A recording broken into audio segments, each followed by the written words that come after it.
சத்தியம் நீதான் சகலமும் நீதான் நித்தியம் என்னில் நிலைப்பவன் நீதான் அருணாச்சலா உனை நாடினேன் அருணாச்சலா உனை நாடினேன் சிவலீலை செய்யாமல் சிறு ஏனையாட்கொள்ள சிறிதேனும் தயவோடு அருள்வாயப்பா சிறிதேனும் தயவோடு அருள்வாயப்பா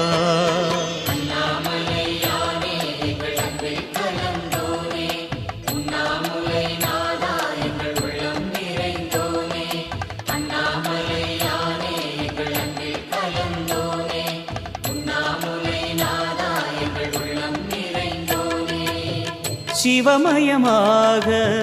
தெரிகிறதே சிந்தையில் சிவயோகம்